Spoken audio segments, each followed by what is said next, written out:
여호수아서 11장 1절에서 9절까지입니다. 네, 제목 함께 읽어볼까요? 자, 시작.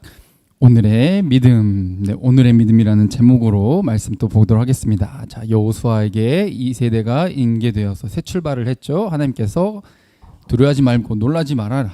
강하고 담대해라. 내가 어디로 가든지 함께 하겠다. 라는 그 약속을 받고 출발했더니 이제 여리고에서 라합을 만나고 정말 하나님이 말씀하신 대로 이루어지는구나.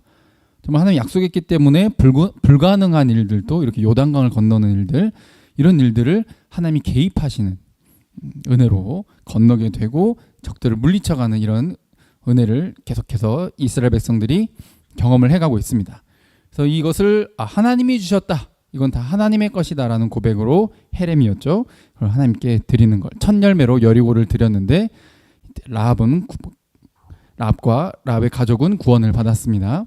그런데 이때 그냥 성공으로만 딱 끝나면 참 좋을 텐데 역시 그렇지 않죠. 오르락내리락 하는 게 우리의 인생이고 우리의 신앙의 상태조차도 오르락내리락하기 마련이라는 거죠. 아간 범죄 때문에 이스라엘 백성들은 실패를 맛보게 됩니다. 그래서 하나님께 이 아간, 곧 죄를 처리하고 나서 새롭게 다시 시작을 한다는 것이죠. 사람들이 자신의 죄를 잘 모르는 경우가 참 많은데 이것을 깨닫게 하시는 은혜, 이것을 듣고 이스라엘 백성들은 그냥 왜 나 실패하게 만들었냐, 우린 망했다, 그냥 이렇게 주저앉아 있는 게 아니라 자신을 돌아볼 수 있는 그런 은혜를 허락하셔서 그 은혜를 거치고 나자 2차 공격, 다시 아이성을 향해 지시를 하죠. 그랬더니 첫 번째는 실패와 절망이었지만 두 번째는 순종을 통해 승리를 경험하게 하십니다. 그리고 기브온, 얘들이 와서 가나안 족속인데도 불구하고 하나님 편에 서겠다고 이렇게 항복을 선언하고 거짓말로 약속을 받아내죠. 라합이 그랬던 것처럼 기브온도 거짓말이라는 부분, 라합은 자신의 민족한테 거짓말했지만 기브온은 이스라엘 백성들에게 거짓말합니다. 그러니까 그냥 거짓말을 했냐 안 했냐 이것보다는 누구의 편에 섰느냐, 누구의 편에 서기 위한 몸부림인가, 이것을 지금 굉장히 좋게 높게 평가하고 있다는 것을 알 수 있는 대목이죠. 결국 거짓말이 탄로 났지만 이들의 신앙 고백 때문에 하나님께서는 받아주셨고, 이 기브온이 도움을 요청했을 때, 주변 나라들이 배신자로 우리를 공격한다 했을 때 도와달라 약속했지 않냐, 근데 거짓말이라고 안 도와주는 게 아니라 도와주는 이 하나님의 성품을 보여줘야 되기 때문에 하나님의 성품대로 도와주었고, 그랬더니 하나님이 개입하셔서 승리를 하게 됐다는 거죠. 승리의 비결은 바로 하나님이 함께 하시는 것이었다. 그래서 가나안 남부를 정복하는 내용까지가 지난 시간의 내용이었습니다. 가나안 남부, 이 요단강에서 이 베델 아이, 여기 보이시죠? 그쪽 아래쪽 남부 쪽을 지난 시간에 정복을 했죠. 자, 오늘 이제 내용을 할 텐데, 여러분 갈수록 태산이라는 말을 아시죠? 산 넘고 또 산 넘을 넘었는데 그 다음 뒤가 어때? 지금 만났던 것보다 그 뒤가 더 커. 이게 굉장히 우리로 어렵게 만드는 대목. 갈수록 태산이라는 말이 그냥 이 말 자체가 우리에게 굉장히 무거운 마음, 좀 무거운 분위기, 뭔가 복잡하고 막 꼬여 있는 듯한 그런 느낌을 확 주죠. 우리 인생에서 이런 것들을 참 많이 만납니다. 인생, 그렇죠? 학생 때부터 입시 열심히, 요즘 유치원생 때부터 의예과를 진학하기 위해서 공부시킨다고 하니까, 유치원생 때부터 하면 몇 년이에요? 이거 거의 20년 가까이를 그렇게 공부를 하고, 대학을 가고, 대학을 졸업을 했는데도 어때요? 이 경쟁은 끝이 없는 거죠. 갈수록 태산이다. 인생의 난이도는 그냥 쉬운 데서 끝나는 게 아니라 끝없이 나에게 다가오는 이 레벨이 높아져. 우리에게 다가오는 이 피로도가, 이 인생을 앞으로 생각을 해봤을 때 이거 끝나면 또 그 다음 피로도가 있을 것을 생각을 하면 이게 정말 한 발자국도 내딛고 싶지 않은 것이 우리의 인생이라는 거죠. 그리고 어때요? 그 끝은 힘들고 더 큰 힘듦이 올 거고, 그보단 그 뒤에는 더 큰 힘듦이 올 거예요. 지금 둘째가 뱃속에 있는데 첫째만 해도 지금 이건 진짜 난이도 헬이다 이렇게 생각을 했었는데, 헬 다음 뭐지? 약간 이런 생각이 들 만큼 둘이라고 이제? 이제 이런 생각을 해보니까 참 그만큼 행복하겠지만 그만큼 난이도가 또 상승하는 것이 우리는 인생이라는 거죠. 이게 해결됐다 싶으면은 그 다음 거 그리고 그 다음 것이 그 전만큼의 레벨이면은 쉽겠죠. 근데 아니라 더 높은 레벨, 더 어려운 난이도의 문제들이 끝없이 다가온다. 죽을 때까지. 그리고 그 끝은 죽음이다. 얼마나 험한 인생이. 그런 상황 속에서 참 이스라엘의 이 걸음걸음이 가나안 땅을 정복해가는 이 걸음걸음이 비슷하다는 거예요. 우리네 인생과 비슷하다. 우리는 인생을 광야를 돈다라고 이렇게 비유를 많이 하기도 하지만 사실은 예수 그리스도를 믿고 난 이후의 삶은 광야만 돌아다니는 것이 아니라 가나안을 정복해간 삶. 그냥 가만히 있으면은 입에 막 과일이 떨어지고 배가 떨어지고 떡이 떨어지는 게 아니라 몸부림을 치는 거예요. 목숨을 걸고 가서 싸워야 해요. 이게 우리에게 남아있어. 근데 그게 어때요? 갈수록 위협적이라는 거예요. 이스라엘도 지금 가나안을 하나님이 약속했잖아. 너희 손에 넘겨주겠다. 너희 거다. 가서 믿음으로 나가면 된다. 근데 가면 갈수록 어때요? 어려운 적들이 계속 나타난다는 거죠. 오늘도 이전보다 조금 더 굉장히 부딪히기 전에 이거 할 수 있을까? 라는 생각이 들 만큼의 상황들이 또 놓여지게 됩니다. 자, 오늘 본문입니다. 자, 1절부터 3절까지 어떤 이제 북부, 오늘부터는 가나안 북부를 정복하게 되는데 가나안 북부를 점령할 때 지금 얼마나 많은 그리고 얼마나 넓은 지역이 연합을 했는지 남부는 여리고 그다음에 아이성이랑 베델이 연합을 했었고 그렇죠? 그다음에 이 남부 지역들이 연합을 했는데 5 왕을 중심으로 연합을 했었는데 북부는 훨씬 더 많은 애들이 모이게 됩니다. 자, 1절부터 시작. 하솔 왕 야빈이 이 소식을 듣고 마돈 왕 요밥과 시므론 왕과 악삽 왕과 및 북쪽 산지와 긴네롯 남쪽 아라바와 평지와 서쪽 도레의 높은 곳에 있는 왕들과 동쪽과 서쪽의 가나안 족속과 아모리 족속과 헷 족속과 브리스 족속과 산지의 여부스 족속과 미스바 땅 헤르몬 산 아래 히위 족속에게 사람을 보내매. 아멘. 하솔 왕 야빈이라고 하는 사람이 꽤나 영향력이 많은 사람이었던 것 같아. 북부 지역에 있는 그리고 심지어 저기 헷 족속, 브리스 족속 이런 여부스 족속이라고 했는데 여부스 족속이 예루살렘에 있던 애들이거든요. 그러니까 남부 지역 애들이란 말이죠. 여기까지도 영향을 줄 수 있는 굉장히 강력한 왕이다. 이 왕이 하솔 왕 야빈. 불러 모으는데 또 불러 모아지는 거예요. 근데 불러 모아진다는 것 자체가 어때요? 굉장히 강력하다. 영향력이 있다. 그리고 이전 연합군들이랑은 남다른 규모를 지금 1절부터 3절까지 지금 계속 이야기하고 있어요. 마돈 왕, 그리고 시므론 왕, 악삽 왕, 그리고 북쪽 산지, 긴네롯은 갈릴리 호수를 말합니다. 갈릴리 호수 남쪽에 있는 아라바 지역, 그리고 평지 쪽과 그리고 서쪽, 그리고 동쪽, 서쪽 다 이 지중해든 이 요단강이든 갈릴리 호수든 이쪽 부악 여기를 다 모은 거예요.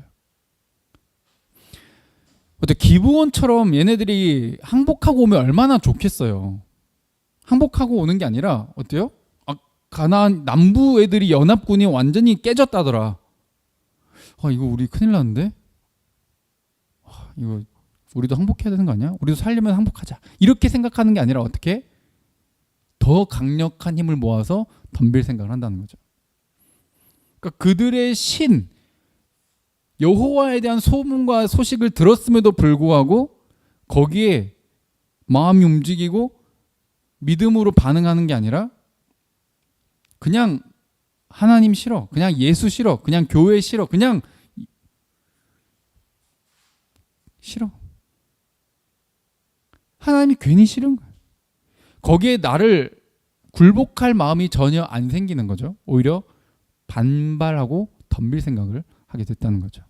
그리고 더 강력한 힘으로 이게 뭐예요? 하나님을 맞서기 위해서는 저 교회와 예수를 맞서기 위해서는 뭐가 필요하다?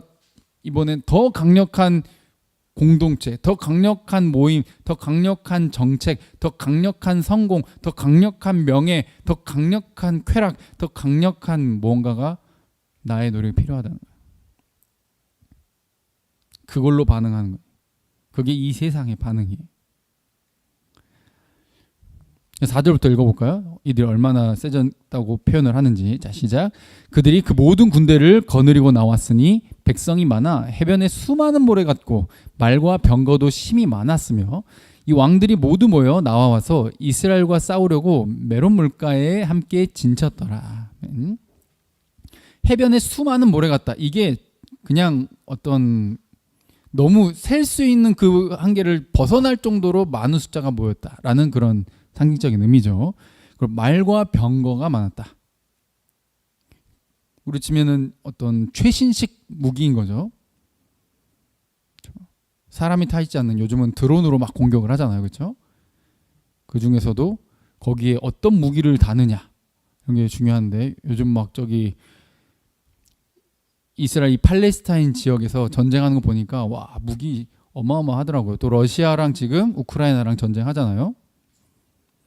위치 파악되면 드론이 가서 그냥 그 콘크리트든 철근이든 뚫고 미사일이 들어가서 이렇게 확 어마어마하더라고요, 요즘. 근데 저게 저때 당시 저 고대에서 최신식 무기이다 라는 거죠. 그리고 훈련받은 군대. 근데 이스라엘은 이집트에서 노예에서 그냥 열심히 노예 일만 하다가 나온 애들이잖아요. 지금까지 전쟁을 몇 번 지금 계속 전투를 경험을 해오긴 했지만 훨씬 더 많은 숫자, 더 최신식 무기가 딱 준비되어 있다. 이런 표현이에요. 그래서 이들이 공격하기 위해서, 이스라엘을 공격하기 위해서 저 메론 물가라고 하는 곳에 모이게 된 겁니다. 저때 당시에 저 말과 병거라고 하는 것은 맨몸으로 싸워야 하는 저때 당시에서 굉장히 무서운 무기예요. 뭐 영화를 보신 분들도 있겠지만 고대 때 저 말에 전차 같은 것을 이렇게 연결을 하죠. 그리고 저 수레바퀴에다가 그냥 지나가기만 해도, 스치기만 해도, 여러분들 여기 그냥 가만히 있는 못에만 이렇게 살짝 이렇게 찔려도 진짜 크게 다치잖아요, 그렇죠? 날카로운 것들을 막 달고 그 사람들 사이로 달려버리는 거죠. 말한테도 이렇게 달아놓고. 저게 막 우르르, 저게 숫자가 많다라고 하는 것은 일단 싸움 시작했을 때 저게 있고 없고는, 왕장창 전쟁할 때는 이 진형이 굉장히 중요한데 다 와장창 깨지고 시작을 하는 거죠. 뭔가 너무 세 보여. 그리고 저 숫자가 저 만화에서는 저런 식으로 표현했는데 그냥 너무 많아 보여. 이전까지 상대해왔던 애들보다, 이전까지 애들은 겁먹고 막 성에 숨어있고 나와봤자 뭐 그렇게 많은 숫자가 아니었는데 이번에는 너무 넓은 지역 애들이 연합해가지고 해변에 수많은 모래 같다. 여러분들 모래 셀 수 있습니까? 모래 못 세요. 그럼 이 개미 떼보다 많아. 얘네 어떻게 이겨? 이길 수 없어 보인다는 거죠. 그러니까 이 또 지도자인 여호수아가 어때요? 또 두려워, 또 무서워. 자, 6절 읽어볼게요. 자, 시작. 여호와께서 여호수아에게 이르시되 그들로 말미암아 두려워하지 말라. 내 이맘때에 내가 그들을 이스라엘 앞에 넘겨주어 몰살시키리니 너는 그들의 말 뒷발에 힘줄을 끊고 그들의 병거를 불사르라 하시니라. 여호수아의 마음을 너무 잘 아시는 거예요. 우리는 인생에서 어떤 어려움을 만나고 갈수록 태산이, 지금 뭔가 하나 끝냈다 싶으면 그 다음 더 어려운 거, 그 다음 더 큰 산을 만나고, 이렇게 할 때마다 정말 마음이 너무 어렵고 힘들잖아요. 그 마음을 하나님이 알고 계셔요. 이전까지 심지어 여호수아는 하나님이 함께 하셔서 승리해온 경험이 있어. 심지어 그런 믿음의 체험이 있음에도 불구하고 오늘 또 두려운 건 막을 수가 없었다는 거지. 여호수아 얼마나 인간적입니까? 그렇죠? 하나님이 선택한 인물인데, 지도자로서 이제 과거의 경험으로 내가 이제 믿음이 흔들리지 않고 또 헤쳐나갈 수 있고 이렇게만 하면 얼마나 좋겠어. 근데 여호수아는 매번 긴장되고 매번 두려웠다는 거죠. 과거의 경험이 우리가 믿음으로 나갈 수 있는 근거가 되어야 되겠지만 그것이 뭔가 너무 과도한 하나님을 의지하지 않는 나의 힘을 의지하고 아니면은 어련히 알아서 잘 되겠거니 하고 너무 근거 없는 낙관이라고 하잖아요. 그런 낙관으로만 생각하지 않으시길 주님의 이름으로 축복드립니다. 근거를 하나님께 둬야 돼요. 그리고 인간의 그 솔직함을 가지고 해야 돼. 나는 괜찮은 척 하면 안 돼. 나는 괜찮은 사람인 척, 나는 믿음이 좋은 사람인 척 하는 게 아니라 솔직하게 하는 거예요.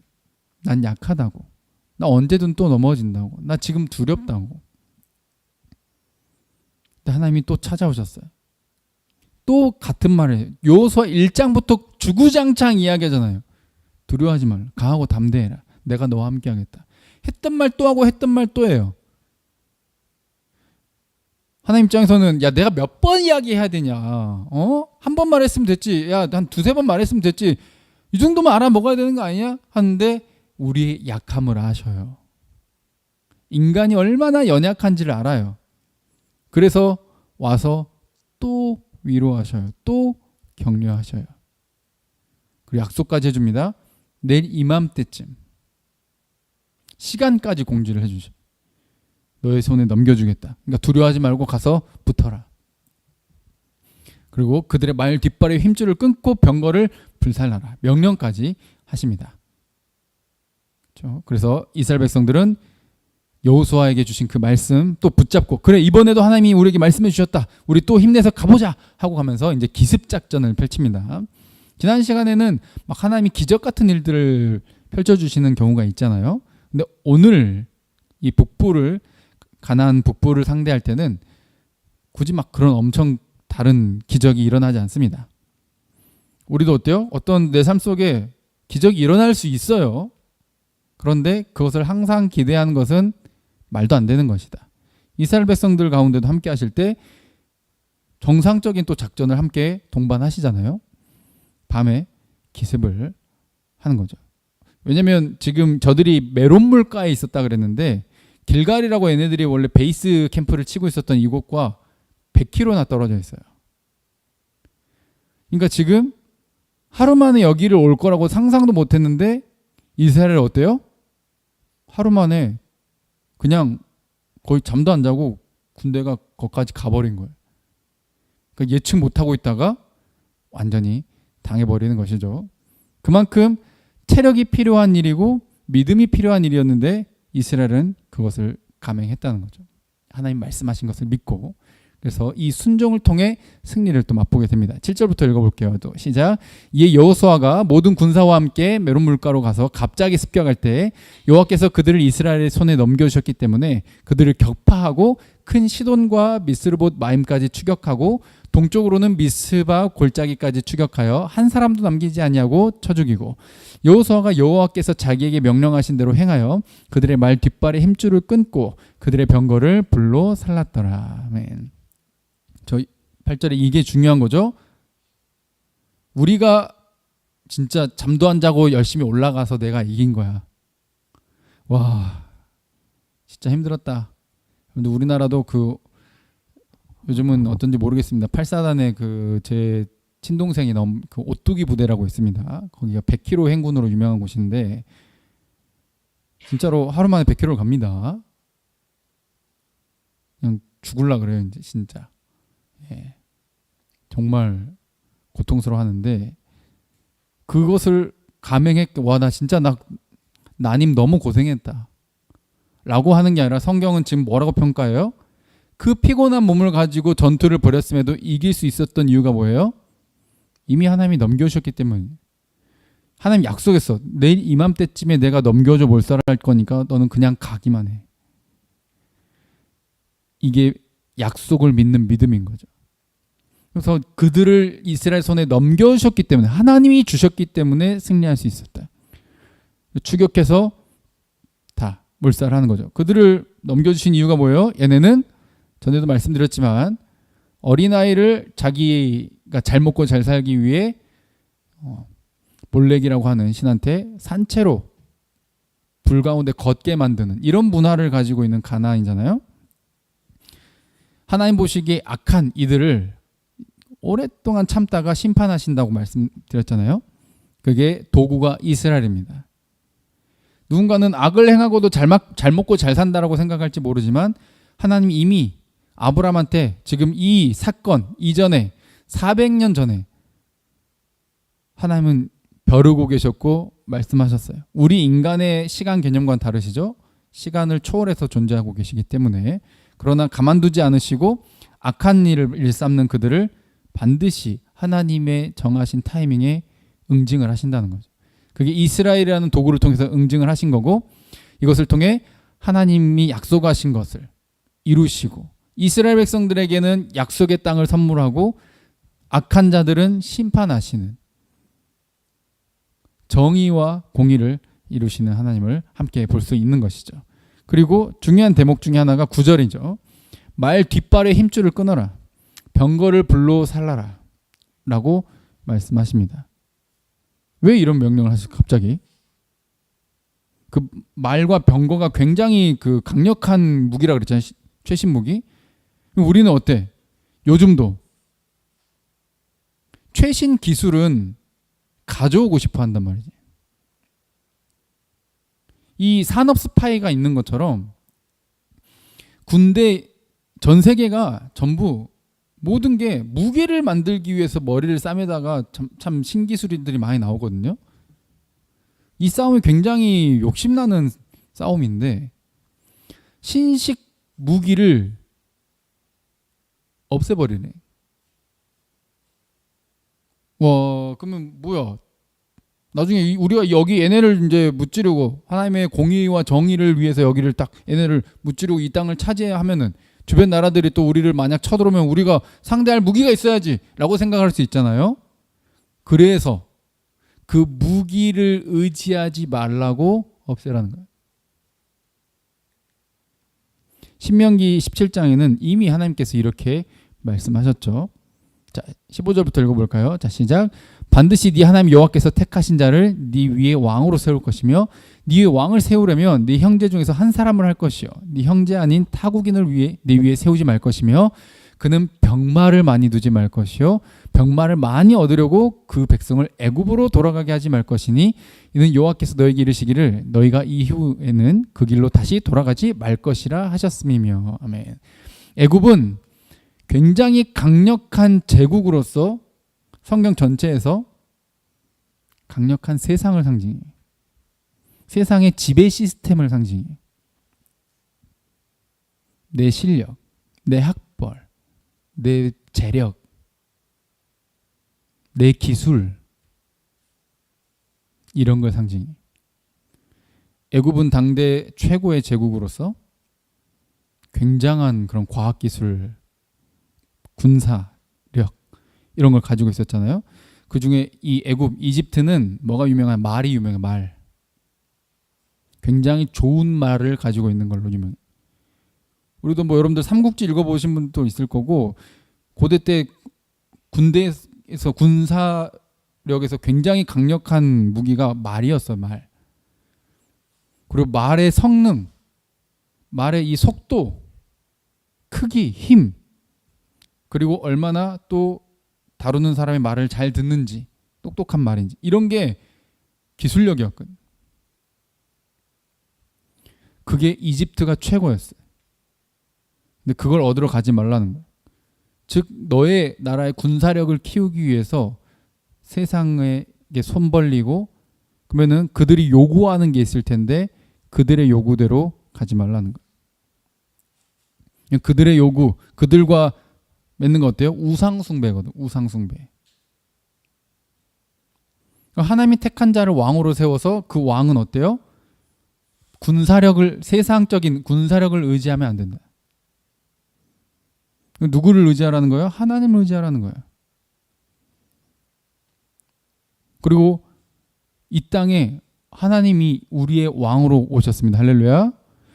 그분이 이 땅에 오셔서 왕이 어떤 존재인지를, 그리고 세상은 강력한 힘이 누군가를 찍어 누를 때 평화가 온다 그래.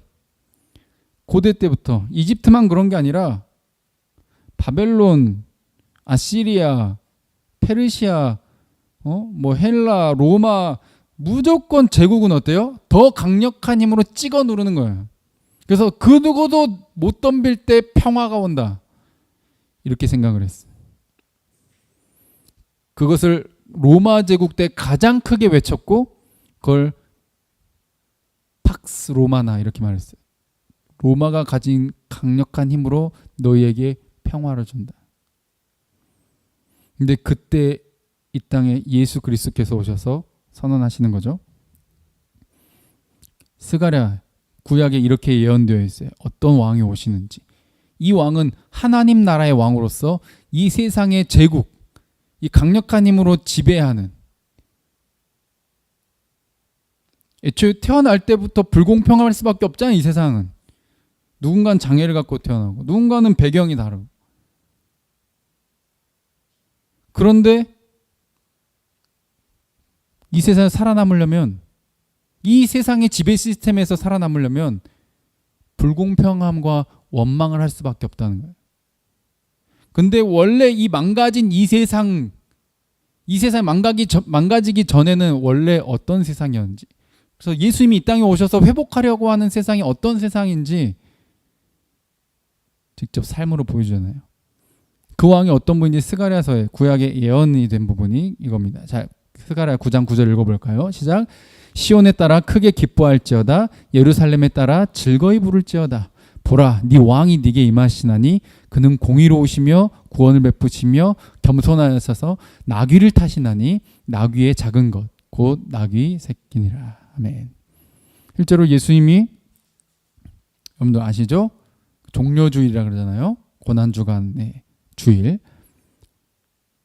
종려주일에 뭐를 타고 오신 것을 기념해요? 나귀 새끼를 타고 예루살렘에 들어가는 겁니다. 그래서 많은 사람들이 왕이다, 우리의 새로운 왕이다 라고 이렇게 외치면 호산나를 외치는, 호산나, 우리를 좀 구원해 달라고. 근데 이분이 겸손해. 그리고 나귀는 말이 아니잖아요. 말은 뭘 상징한다고? 군대, 군사력, 힘을 상징해. 근데 나귀는 평화를 상징해.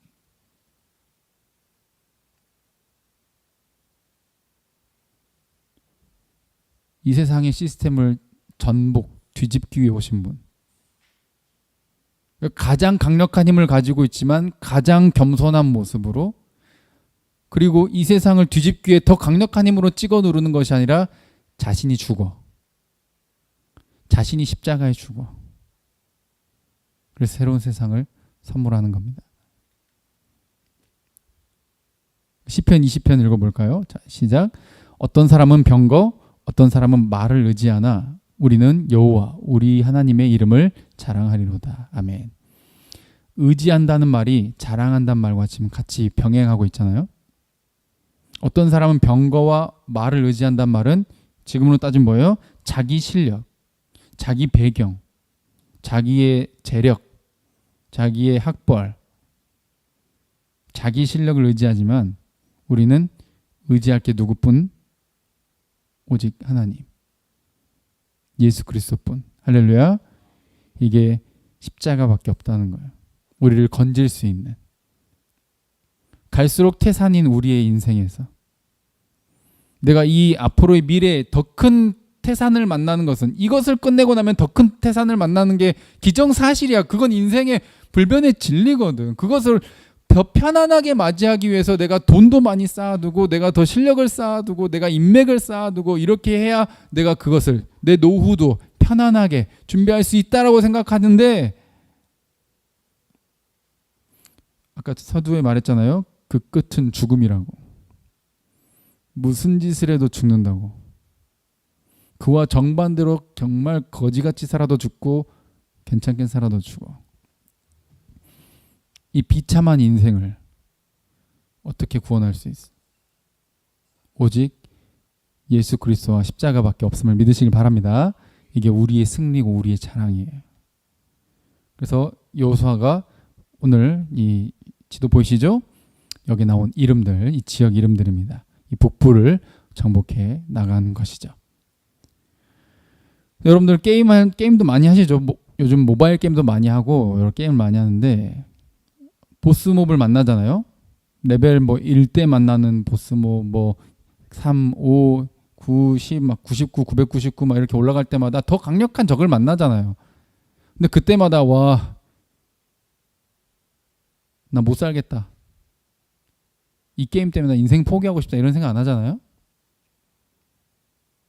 덤벼 이씨 하고 막 도전하고 못 깨면 또 도전하고.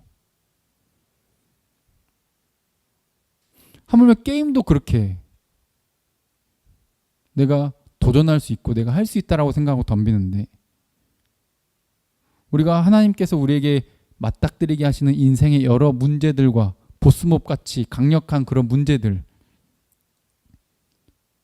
이길 수 있게 하지 않으시겠습니까? 막 무조건 막 변태처럼 막 즐거워하면서 막 어려움 만나면 막 까르르르 웃으면서 어려움이 오네 너무 좋다 막 이렇게 하라는 게 아니라 할 수 있다고 생각하고 하나님이 주시기 때문에 하나님이 함께 하시기 때문에 할렐루야. 여호수아에게 지금 여호수아서 전체에서 가장 중요한 말이 그잖아요. 강하고 담대해라. 두려워하지 말아라. 가장 중요한 구절이 뭐예요? 내가 너와 함께 하겠다. 그래서 인생에 갈수록 퇴사하면 어때요? 그 끝이 죽음이면 어때요? 심지어 죽음조차 우리를 멈출 수 없습니다. 할렐루야. 이게 믿는 자들의 삶이에요. 선물 받은 자의 삶이에요.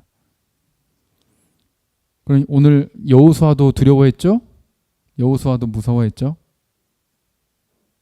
우리도 또 문제를 만나고 또 태산을 만나는 것 같으면 우리도 또 두려워할 수 있어요. 우리 약합니다. 그때마다 그 태산 문제 보지 말고 내 옆에 계신 하나님을 쳐다보시길 바랍니다. 십자가를 바라보시길 바랍니다.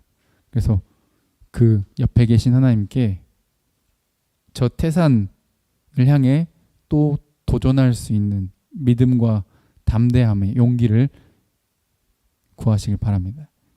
하나님이 함께 하셔서 도우실 거고 하나님의 나라와 뜻을 위해 갈 때 내 욕심을 위해서가 아니라 세상의 그런 지배 시스템에 나를 만족시키고 나를 적용시키기 위해서 구하는 게 아니라 하나님이 원하시는 것, 하나님 기뻐하시는 것을 위해서 구하면서 나가다 보면 하나님이 만남도 길도 여러 일들을 해결해 나가시면서 내 삶에 간섭해 주시고 이끌어 가시는 은혜를 경험하게 될 것입니다. 이 은혜가 저와 여러분들의 삶에 항상 함께하기를 주님의 이름으로 축복드립니다. 함께 찬양하고 기도하겠습니다.